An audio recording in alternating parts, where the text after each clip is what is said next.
I want to welcome everyone back to our last panel of Policy Summit 2021.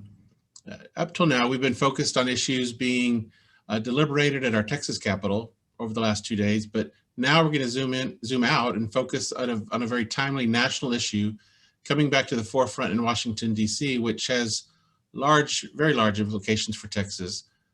What is to become of the status of DACA and the Dreamers in Texas? We're excited to be joined by two Texas greats and gentlemen we are proud to call members of the TBLC, Woody L. Hunt of Hunt Companies and Dennis E. Nixon of IBC Bank. We are also honored to have one of President Biden's senior advisors on immigration at the White House, Tyler Moran. Today's panel will be moderated by Diane Solis, senior writer for the Dallas Morning News, and we would like to thank the Woody and Gail Hunt Family Foundation for supporting this discussion. Before we begin the panel, I'd just like to introduce Woody Hunt of Hunt Companies to provide some background. Woody is a native of El Paso, senior chairman of the board of directors of Hunt Companies Incorporated and its affiliated companies. In addition to his responsibilities with Hunt, Woody is, among other affiliations, a member of the Texas Economic Development Corporation Board of Directors, foundation trustee of the Texas Higher Education Foundation, founding chairman of the Borderplex Alliance in El Paso, co-chair of the American Business Immigration Coalition, and a member and former chairman of the Texas Business Leadership Council. Woody? Hey, thank you, Justin. And I want to thank everyone that's with us today for this discussion around acknowledging America's dreamers. Justin said, my home is El Paso, where 28% of our residents are foreign born, and about approximately 10% of our residents are undocumented.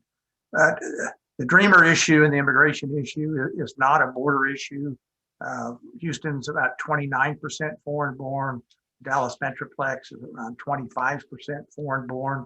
In the state of Texas today, almost 17% of our population, 4.9 million, are foreign born. And out of that 4.9, 1.8 million are undocumented, which is a little over 6% of the state's population. And of that 1.8 that are undocumented, 213,000 are dreamers. And for everyone's full understanding, what dreamers are those individuals that were brought to the United States as minors, in many cases as infants, before 2007, and have resided here continuously since 2007.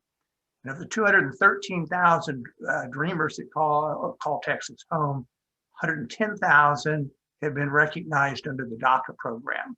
And the other 103,000 qualify because they came, but they haven't, for whatever reason, that recognition hadn't taken place, partly because for the last 3 or 4 years under President Trump, they were no longer allowing dreamers to become DACA recipients.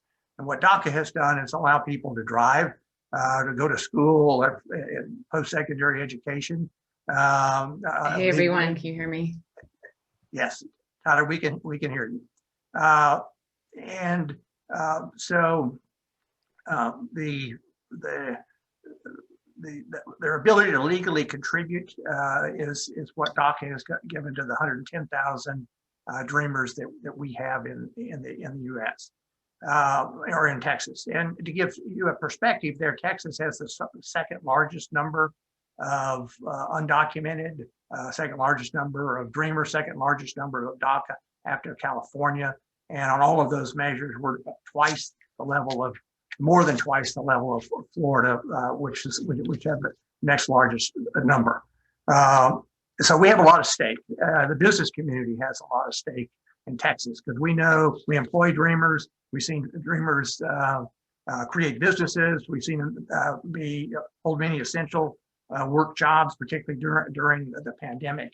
2019 alone, they paid over $950 million in state, local, state, and federal taxes, and they contributed over $6 billion to our state product.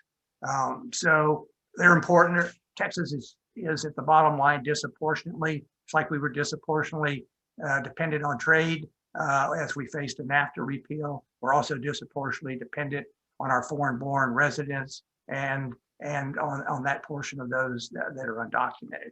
And very quickly, and I know Dennis has pointed this out before in previous discussions, whether you're a city or a state or a country, your growth depends on two things. It depends on the growth of your workforce, and it depends on the productivity of that workforce. And clearly, immigration policy, in our case, starting with DACA, is fundamental to both of those, and both in terms of how your workforce will grow. But I think even more importantly, and with less discussion, how immigration policy affects productivity. If you're unable to go on to post-secondary education because you're undocumented, what does that do to your productivity? If you're unable to change jobs because you can't do so without exposing yourself legally, what does that do to your productivity? How is the Texas and the US productivity today being impacted by restrictions around those that we have that are undocumented? So I think we've chosen to start with DACA, and that's why we're acknowledging and celebrating DACA today. And with that, I'd like to, Justin, open it up for the discussion and the moderation. Yeah, thank you so much, Woody, for that overview. And I now want to bring in our panel, and I'm honored to present Tyler Moran, who's Special Assistant to the President for Immigration at the White House. And prior to his appointment, Tyler served as Executive Director of the Immigration Hub, a project of the Emerson Collective, and as a Senior Policy Advisor to Senate Democratic Leader Harry Reid. Dennis E. Nixon, CEO of IBC Bank, who is the principal architect behind the unprecedented growth of International Bankshares Corporation and the International Bank of Commerce. Dennis E. Nixon is widely recognized as one of the nation's leading banking authorities and executives. Dennis is a leader in advocating for sound public policy at the state and national level, and was instrumental in the passage of the North American Free Trade Agreement, NAFTA, as well as the renegotiation of NAFTA and the passage of USMCA. And Diane Solis, senior writer for the Dallas Morning News, will be our moderator. Diane covers immigration and social justice issues. Award-winning writer at the Wall Street Journal alum, a former foreign correspondent who is based in Mexico. She was a Nieman Fellow at Harvard and holds journalism degrees from Northwestern University and Cal State University, Fresno. Diane, thank you for serving as our moderator today, and I will hand it over to you. Well, thank you so much for having me, and I thank the audience for joining us. I think Dreamers have vastly reshaped the way that we see immigrants. And my first question is for Tyler. Can you give us an update on how the temporary DACA program is working, where it stands, because it's been on such a litigation roller coaster? It has, and thank you, Diane. And I want to apologize for being late. I'm very punctual, but our White House computers do not allow outside Zooms. So I've got multiple screens up right now. So anyways, thank you so much for having me here today. I just wanted to say that the DACA program is near and dear to my heart. I actually worked for President Obama, and in my first day, I was told, the president is going to announce DACA. And on Friday of my first week was in the Rose Garden, and then Secretary Napolitano issued the memo in 2012. So I think it definitely is still the best first week ever at any job. So as everyone knows, the DACA program, has been at risk because of litigation. The former administration moved to terminate it in 2017, and then the Supreme Court issued a decision, I think it was back in June of last year, stating that the way in which they did it was unlawful, and kind of sent it back to them to kind of do a redo. And they issued a memo that allowed current recipients to receive DACA, but not new recipients, and also restricted employment authorization. And then, as folks probably know, there was a case out of New York, that opened the program back up. So right now, the program is in effect as it was when it was implemented. New applicants can come forward, and because of the litigation last December, that's about 300,000 more people. And USCIS who were denied are able to reapply, and also obviously work authorization is extended until for 2 years instead of 1 year. I just want to note that the president issued an executive order on his first day of office Dreamers, reaffirming and fortifying DACA. What the executive order said is that, it sort of reaffirmed this idea that Dreamers should not be a priority for removal, and also that DHS and DOJ will take all actions, deemed appropriate and within the law to preserve the program. So we'll talk about this a little later, I think, but the program still remains at risk because of Judge Haynen's court. There was a hearing in December and there's yet to be a decision. And so, I'd like to talk a little bit later about legislation because that's really the only thing that's going to provide permanent protections for Dreamers. Okay, thank you. Thank you so much. My next question is for Dennis Nixon from IABC Bank. When the Supreme Court took up the case of how DACA was rescinded by the Trump administration, more than 100 businesses and businessmen came forward to support DACA. Can you tell us a little bit why you were so motivated to do that? Well, thank you, Dan, for the question. That we've been very supportive of immigration reform for a long, long time, and folks like Woody and I have been working on this for not weeks or years, but decades almost. And it's very disappointing for me to see that the Congress has continued to fail to act, and the administrations have failed to act. We've gone through, I believe, 5 presidents, and we haven't been able to really get a meaningful modernization reform of our broken immigration system. And quite honestly, we hear that over and over again. Our immigration system is broken, our immigration system is broken, but we see no fortitude, no backbone in Congress and in the White Houses to really do something about this. And so people have been caught in this no man's land for sometimes decades because they can't come out of the shadows and get fairly treated in this process. And obviously the rule of law is an important component of this as well, and we don't want to encourage unlawful activity. But at the same time, I think we have to come to the reality that we've also dropped the ball by not performing immigration, by not providing the workflow that we need, workers that we need in this country.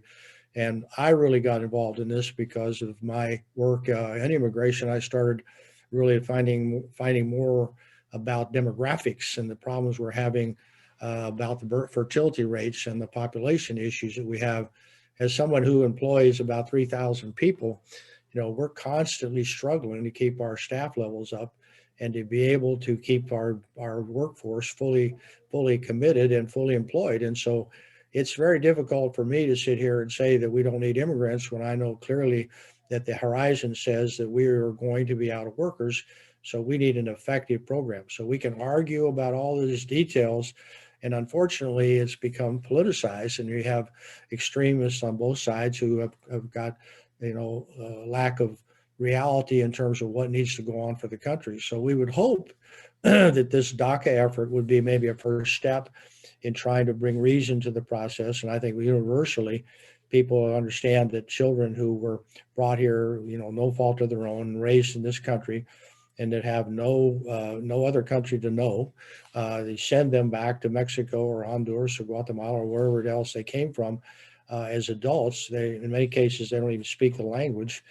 So that's an inhumane process in my view, and we should rethink that carefully. But this whole issue of being in the courts and out of the courts and having executive orders versus having a congressional action that can deal with the problem straightforward and find a moderate and median ground, and also based upon the needs of our economy for workers, as Woody pointed out, labor plus productivity is what creates GDP.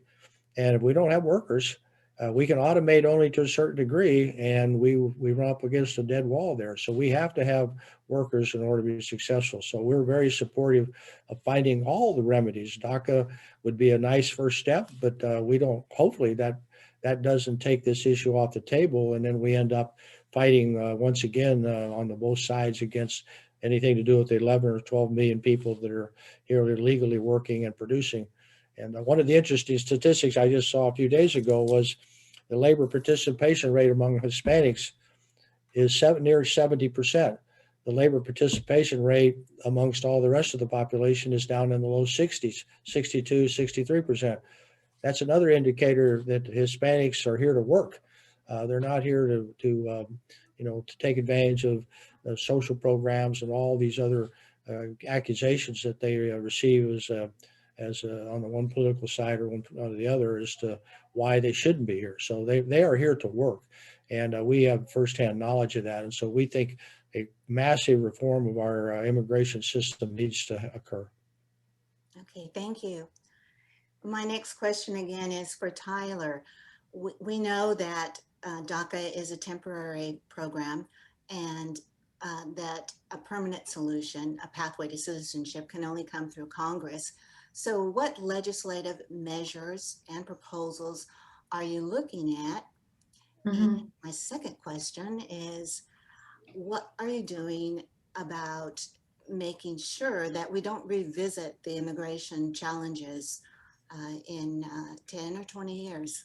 Yeah, thank you for that question. And I just want to say, when I was listening to Dennis, like the work that Dennis and Woody and I assume that all of you did in submitting the briefs for the Supreme Court cited that as one of the reasons when it talked about how DHS didn't consider the hardships of ending the program. So just your work was just incredibly, incredibly important. So if you don't mind, I'm going to zoom out a minute. Obviously, protecting dreamers is super, super important, but the president on day one sent a bill to Congress, which represents his vision for a fair and humane immigration system. And I just want to kind of like map the components out, because I think one of the failures of IRCA, right, the last 86 law, is people feel like, well, it only did legalization, it didn't do the border. Well, in my mind, what it really didn't do is it didn't fix the legal immigration system. So I want to talk through what's in the president's bill, which I think is something that if you can do it, it kind of like solves the whole picture. So number one, obviously, like you have to regularize people's status, right? We know what that is. That's legalization. And in the president's bill, he provides a direct path to a green card for dreamers. So everyone else has a 5-year temporary status. And then they're in a green card, then they get citizenship. Dreamers, if they meet the education or military requirements, go straight to a green card. Just to recognize that, as Dennis, you were pointing out, they came here and they were young, they've been here, this is their country. So the second component that we really need to think about is a new vision for the border. So we can't just think about our southern border as the end all and be all, and a wall is the only way that we address the problem. And so the way that the president is approaching it is sort of fourfold. It's one, how do you stabilize the countries that are forcing people to flee? So both in his bill that you're going to see come out next week and in his executive orders, he has proposed a 4-year, $4 billion plan. So there are reasons why people currently can't stay, right? Either for violence, economic instability, we've had natural disasters. And so this is not a quick fix, but you need to try to fix the system that's forcing people to leave. Number two, for people who do need to leave because their life is threatened or for other reasons, you need to create legal channels so people don't take the dangerous journey to the southern border. So what he's proposed is standing up a refugee program like you have all over the world, so people can apply and be screened in their countries to either come here or to come to other countries. And we also want to bring back a program that was ended by the last administration called the Central American Minors Program that allows people to apply in their own country to come here. And we want to stand up a parole program. So these are two important components that have never been part of any immigration bill, which is A, addressing the root causes of why people come, and B, creating legal channels for people to come here. The third and fourth component I want to highlight is, in terms of the border strategy, cracking down on the bad guys. We know that there's smugglers and traffickers that are taking advantage of people who are desperate to come here, as well as bringing drugs into the country. And so we heighten the prosecution and the penalties for those people. And then 4, we do need to make sure that our border is both managed and secure. And I say managed because as you all know, it's a vibrant border community. And not only do we have to think about it through a security lens, but there's billions of dollars of trade and travel that this country depends on.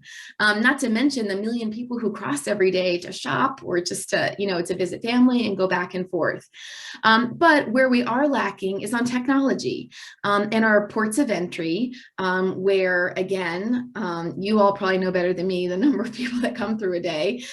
And the cargo that goes through, but our ports of entry are crumbling.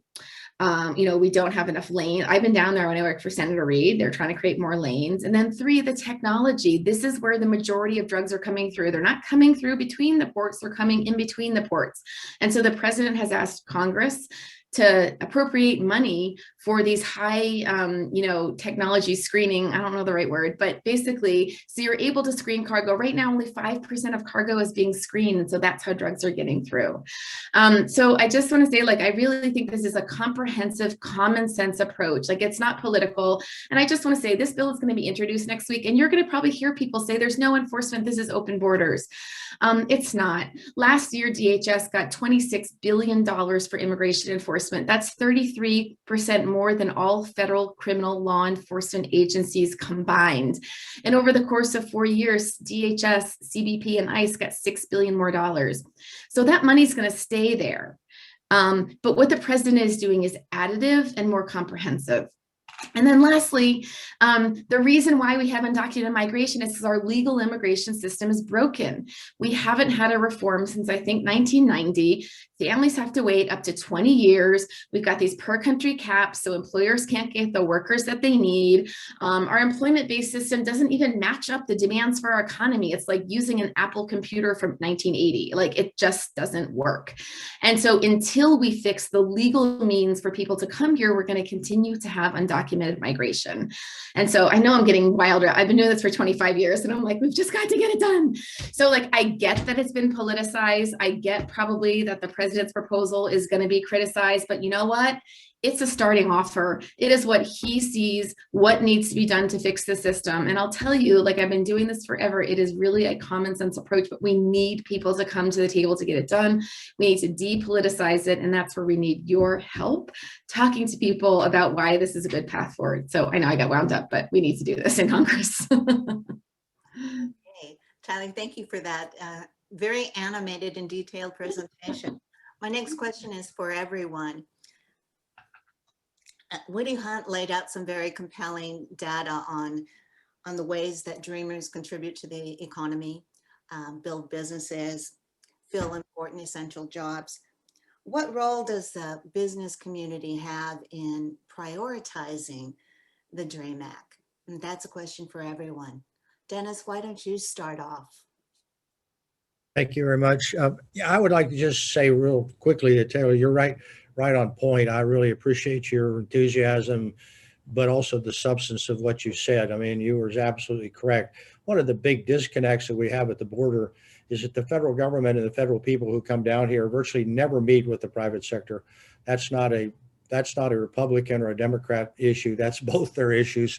They always come down to the border. They all go down on the river and hit Texas, and they go up and down the river and they play cowboy and Indians and warfare. And then they come back and they have the word from the Border Patrol. They have the word from the management of the Border Patrol and the CBP people, but they never listen to the community leaders.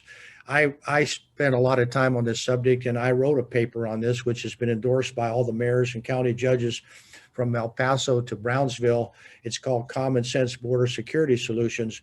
And that paper basically outlines exactly what we need to do from our perspective in Texas. And we recognize Texas is different than Arizona, New Mexico, and California because we do have a river. It's called the Rio Grande. And it is a barrier, and it's never been properly used, in our opinion, to provide the kind of security that we need. And so therefore, nobody's listened to us. And we've delivered that message over and over again. My ghostwriter on this paper was the head of Border Patrol. So the paper has been authenticated by the people inside who really understand the problem. And so my first step would be to recommend that the administration reach out to these border communities and have work sessions in all of these major cities to talk about what we need to do and how we need to approach it. It would be just as simple as organizing groups in each city, which obviously Woody and I would be happy. I'm volunteering Woody, but I know he would do it to host these events for you all and be able to come down and listen to leadership and understand what it's about. The other thing I really applaud you is changing the name of your process, managing the border. I think that's absolutely gets to the topic because all of the last several years, we have spent all our time with enforcement. We put all the money into Border Patrol. And as you pointed out, we're spending more money on border security today than we spend on all the combined law enforcement, federal law enforcement in the country. And that's sort of like, so at some point you got to say we're going too far here, and we're not really addressing the root causes and the root solutions. What are the solutions that we can find? And I think as business people, we always try to find what is the problem, what's causing the problem, and how we can fix the problem. So I think it's critical to involve the business leadership and the civic leadership along the border. If you want to solve the border problem in an efficient and effective and economical way, then you listen to us. If you just want to do it your way and continue to do it your way, you're going to run into the problems. And the other problem we have, and quite honestly, it's something we have to talk about, the Border Patrol unions are tough. And, they want more and more money. They want more and more resources. They want more and more effective tools to help them in that process. And so you have to balance that against a little bit of, frankly, common sense pushback about what is the right way to do this and how can we do this. And so I hope that we would continue to look to the business community, especially, and the leadership in all of these cities. And this is one of the few things that I think we've been unanimous on in the border in Texas, is that we believe that the river should become the effective tool to provide the security that we need.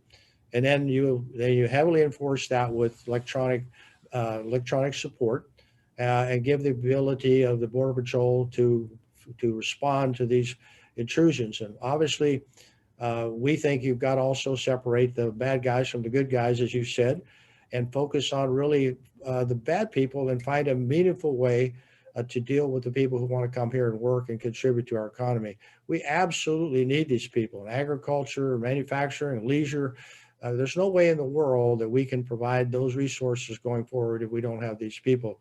And it's clearly a workforce issue. We cannot put that in the background any longer, or we're going to be trapped in a hole that we can never get out of. Okay, thank you. Thank you, Dennis. Woody, how would you answer that question of what role does the business community have in prioritizing the DREAM Act?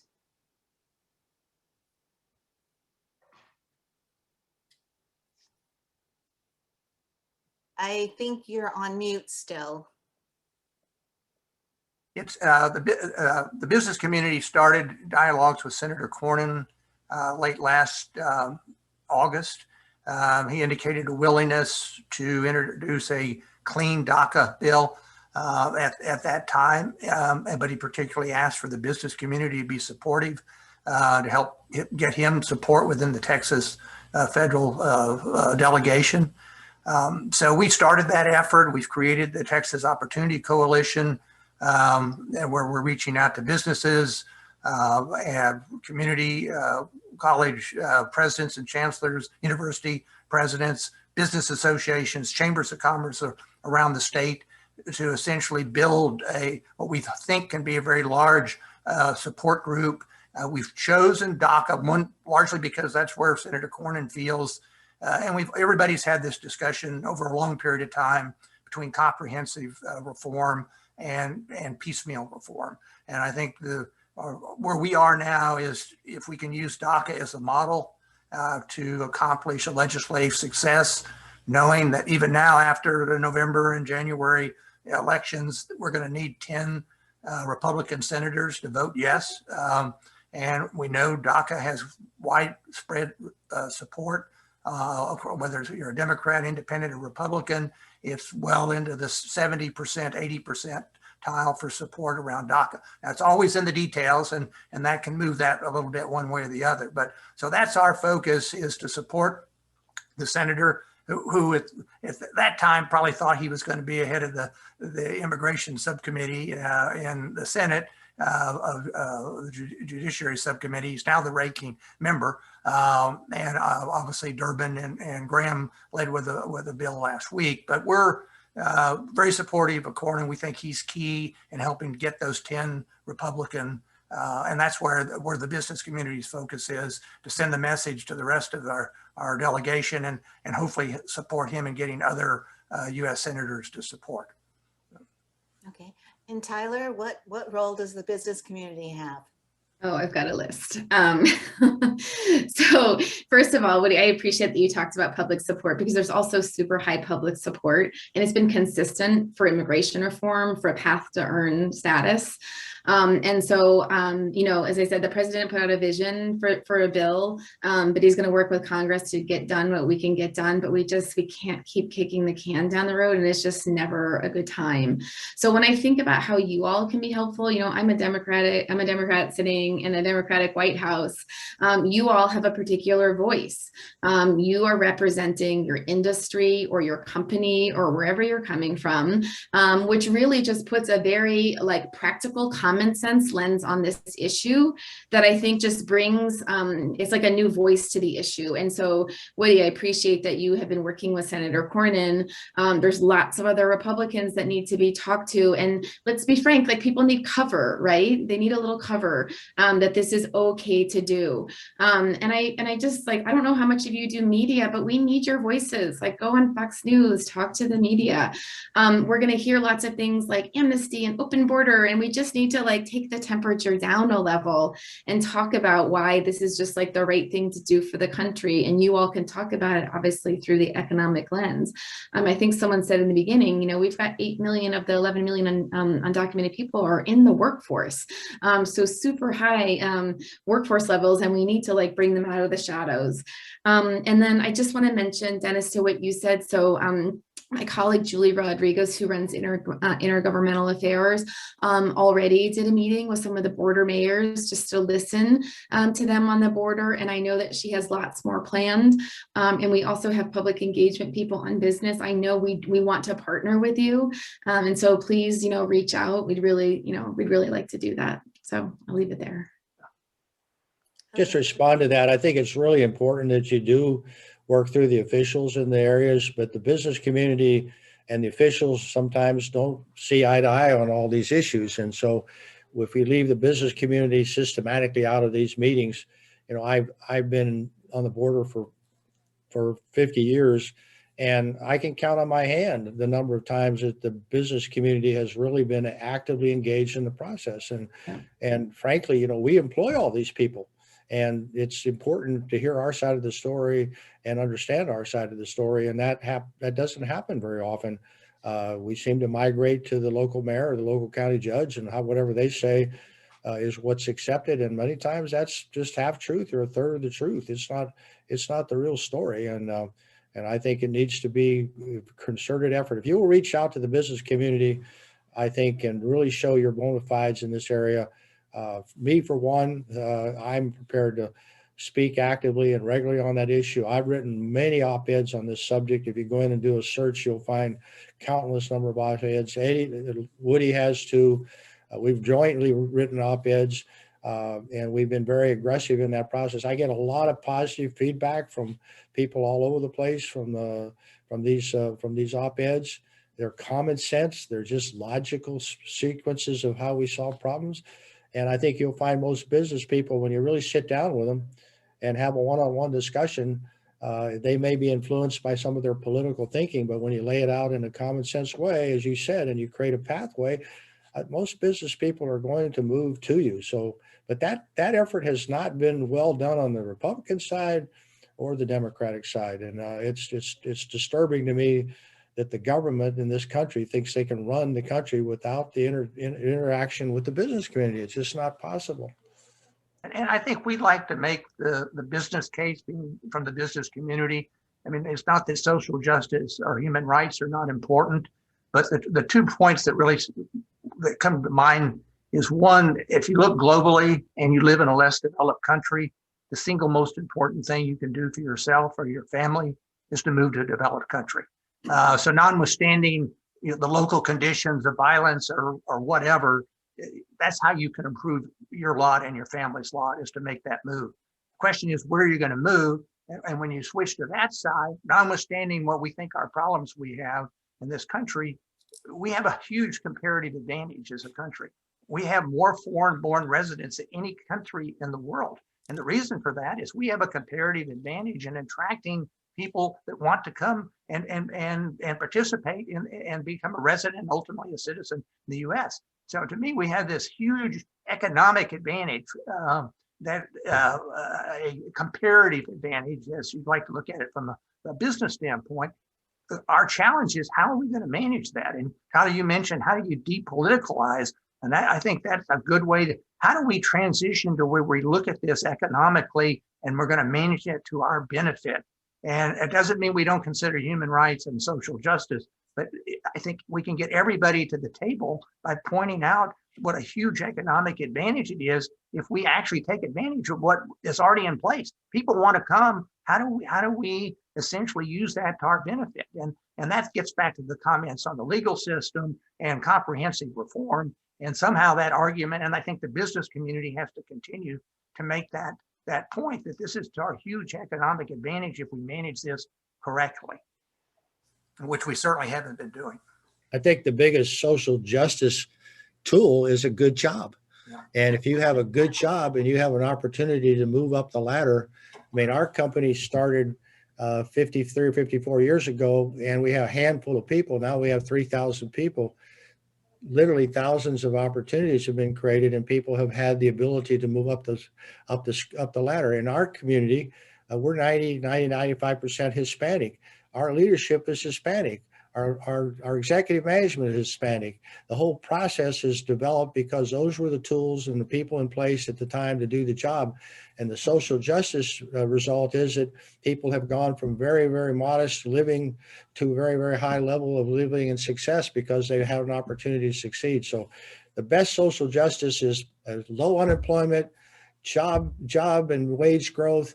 It all kills. It kills poverty. It kills all the unsettling things that we deal with every day in the political world, because a good job is a good job, and it creates contentment, it creates opportunity, and it creates generational change that we can't get if we don't have that.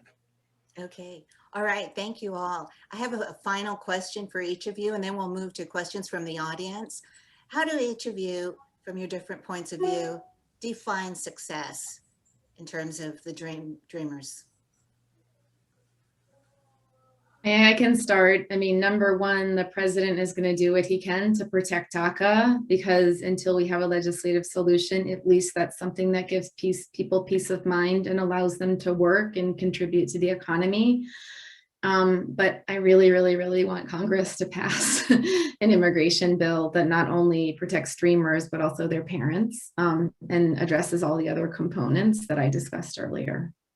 This is a real test to us politically, in the sense that we've got 80%, polling support for a DACA solution, and if we can't get there legislatively, I mean, that's a terrible answer as far as our ability to move on to other pieces of immigration reform, which are badly needed. So I think it's a challenge for all of us politically to see if we can't get to a DREAM Act that has a path of legalization for these. These are children that came here as minors, had no control over coming here. We can't deal with that issue collectively in legislation. That sends us a very negative signal, at least in my view, for being able to achieve any kind of comprehensive legislation on immigration in the foreseeable future.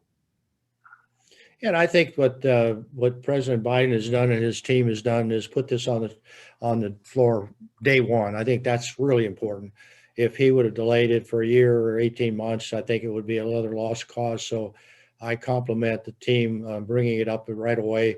Gives us an opportunity to make it a front row issue, and we're going to have to maybe struggle with it, but it's up in front. And if there's an opportunity, as Woody said, to get something meaningful done with the DACAs, then we may have an opportunity to take another step and another step. I have a saying around our company: inch by inch, life is a cinch; yard by yard, life is hard. So if we can do this thing a step at a time, we may be able to get it done. And I salute the president for putting this up right on the front step. There's the number one issue right now, and if we can put a lot of energy into it in the next 8 to 10 months and get it done, and then maybe just progressively move right down the line. Thank you. All right, why don't we open it to questions? And Justin? Do you Yes, okay, thank you. Thank you, Diane. Let me bring these up. So first question, what is the impact of not having a permanent solution for DACA on those regarding eligibility to get home loans and building wealth? So I think, Dennis, that was for in terms of getting loans, and they asked that maybe you start that one. Yeah, it just puts them outside the society. I mean, they're outside looking in. I mean, it's a terrible situation for them, and I can't even imagine the personal struggles they have in terms of trying to set a pattern of where they're going. I mean, we've seen that even in the high-end skill set where we've tried to, bring people into the system that are STEM type people that have had these high-level degrees, and they're left in a limbo stage for many, many years, and they can't mature their career. They can't focus on wealth building. They can't build family relationships. They can't build neighbor relationships. I'm on the board of MD Anderson in Houston, and 60 or 65% of our team over there are foreign-born people. They're scientists trying to cure cancer, and you've got to have them part of the community. And I would call it ownership. You've got to make people believe that they have ownership in the country. It's not a rental situation. You are an owner, and you've got to be part of this country. And I think that's the best way to build a nation.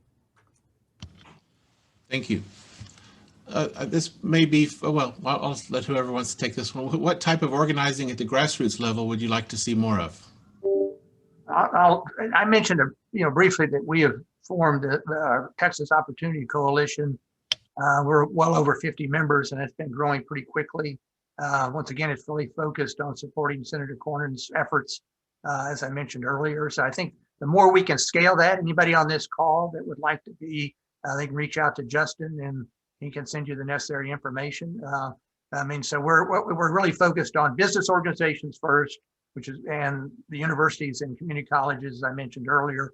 And now we're phasing into individual companies, individuals, particularly those that have a history of political contributions. Because we're trying to send the message that this is too big to ignore. And getting back to Tyler's comment earlier, to give our political leaders some cover on this issue.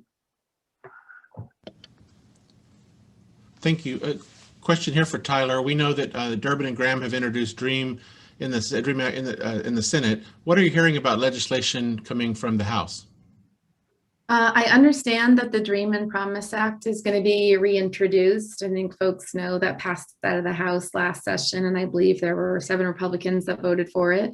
So it's nice to say it was bipartisan. It would also be nice to up those numbers if there's a vote this time around. Thanks. Next question is, how can higher education advance the case for DACA students? I mean, I think the voice, just in the way that I said that the business community has a really unique voice, I think the higher education community has a very unique voice. You're just bringing something to the table that's different than maybe what the activists are bringing or what members of Congress are bringing. And so I think, honestly, just talking about how these students impact higher education, how it helps them move into higher paying jobs is as simple as that. And as I said, say it out loud, meet with your members of Congress, write an op-ed, go on TV, go on the radio. I mean, I think people, when they hear a business leader or someone who's on higher ed, you just kind of perk up because it's, it's someone that's in your community, and maybe you think about things just a little bit differently. Thanks. Just a comment on that as well. If you look at the unemployment data, people with college educations still today are only about 3% unemployed. So the argument for higher education is we need to educate more people. My only concern about education today is that we haven't spent enough time looking at the vocational side of education, and we're losing a lot of our trade skills. I'd like to see more emphasis in that side of the equation. But higher education is obviously the path road of most any success you want to think about in today's world, the highly technical world, and we need all the schools to be involved in that. And the other issue is with all this shutdown of COVID and all the restrictions, a lot of schools have suffered tremendously with their enrollment of foreign students. And we have a university here in Laredo called Texas A&M International, and we have a lot of foreign students that come in here to attend school, and that is being damaged, and people are not coming, and they can't get in the country to go to school. So that is also an issue of just pure enrollment is a concern, I think, for higher education. Agreed. Thank you. Well, we have one more question in the Q&A, so feel free if you have any questions, or to our participants out there, please go ahead and include those in the Q&A.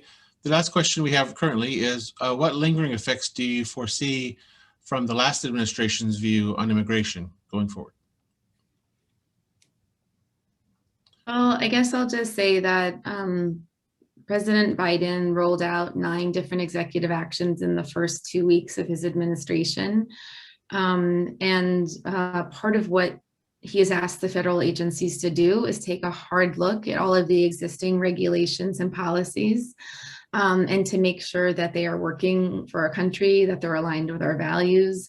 And so they will undertake that review. I believe the last administration implemented around 1,000 policies, so it's just something that's going to take time.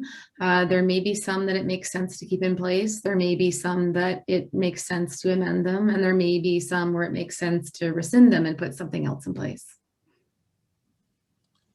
Thank you. Yeah, I think the biggest issue is just the toxic nature of the subject matter that's been created over the last several years, and the polarization of people on both sides, and we're not stepping back and being able to just look at the common sense with what we talked about here all day, all morning here. And I just hope that settles down. And a lot of President Trump's rallies were focused around, screaming, build the wall, and that energy created around that whole issue is, to me, is going to be a lingering problem. And there'll be a lot of folks, I think, on the right side of the ledger that are going to continue to stay connected to that. And as Tyler said, they're going to say, oh, you're opening the borders, you're letting people in, you're doing all these things, which in fact is not true. And so it's just going to be hard to overcome the myths and the political rhetoric that goes on here. And it's disappointing. That's the biggest disappointment for me personally, is the fact that this has been turned into a political issue instead of just a common sense issue for the needs of the country. And it's going to take, I think, some grassroots work and some outreach and some very good decision making to overcome that. May I add something before we end, which is, please. Which is that Senator Menendez and Congresswoman Sanchez and a number of co-sponsors are introducing the president's bill next week. And would just ask, take a look at it. I think that there's things that the business community is going to be very happy about, including, Dennis, the things you care about managing the border. And so would just ask you if you'll feel comfortable supporting it, lifting it up, and maybe someone will take a second look, because you all are saying take a second look. Sorry, my son just got home from a hockey game. They won. Good for them. Yes, and we had an opportunity to see and talk to Senator Menendez in terms of that bill, and I'm very encouraged by his participation. He's always been good on this issue, as well as Luis Gutierrez, which we've worked with in the past. And Luis is very, very animated and very passionate about this issue, which rightfully I think he's correct. But I think that's where we have to just really get good, solid legislation that people can wrap their arms around and try to demystify it and make it really common sense and match up against the needs of our economy. Well, thank you. Tyler, we still have a few more minutes. Tyler, I was going to ask you if you can tell us a little bit about the status of Remain in Mexico policy. Sure. So I think there was an article that broke yesterday in BuzzFeed about the fact that that this administration is going to start to process people.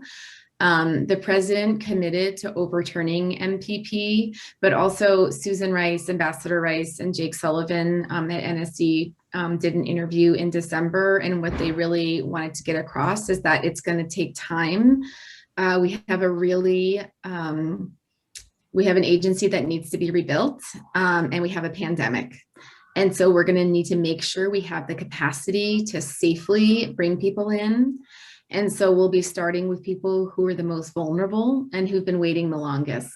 So you will start to see people processed, and hopefully we can ramp that up, just so, as I said, we can do it just safely for everyone in a pandemic.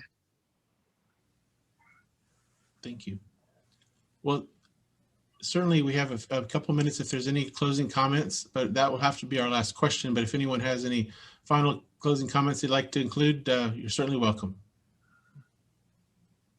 I'll just say thank you, Justin, and to the TBLC for organizing this event. It's very important to continue communication and build support around what, once again, as I said earlier, it disproportionately affects Texas businesses and our economic success. So I thought it was a very good discussion this morning. I really appreciate Tyler's participation because this ultimately has to be a bipartisan outcome. We all have a role in trying to bring that about.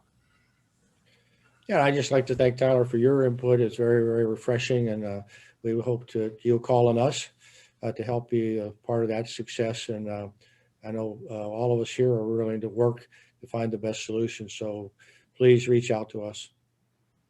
I definitely will. Thank you so much for having me here. Again, I just can't say enough how important your voices are in this fight. So I just really appreciate it, and feels like we're all rowing in the same direction. So thank you. Thank you. Well, and thank you all, and thank you, Diane, for moderating this what I call outstanding discussion. Woody and Dennis, thank you for your leadership on this and so many other issues. And Tyler, thank you for your work and advocacy at the White House. It's definitely a new day in Washington and for Texas to take full advantage of the post-COVID-19 post-COVID economic recovery. As Tyler said, we need everyone pulling in the same direction. The TBLC believes immigration reform is a critical issue for our state and nation, and we partner with Texans for Economic Growth, Forward.us, and specifically to DACA, as Woody mentioned, have founded in partnership with the Texas Business Immigration Coalition, the Texas Opportunity Coalition, specifically to focus on permanent legal status for DACA recipients and DACA eligible individuals. And you can find additional information on that at txopportunity.org, txopportunity.org, or let me know if you have any questions. Well, thank you again to all of our attendees for the entire Policy Summit. I appreciate you joining us for another successful, albeit different time this year, being virtual. As Gabe Gaddis mentioned at this morning's opening, the TBLC will circulate the recordings of the panel so you can watch anything you may have missed. And we look forward to working with all of you to make Texas more globally competitive. So have a great afternoon, and thank you. Goodbye.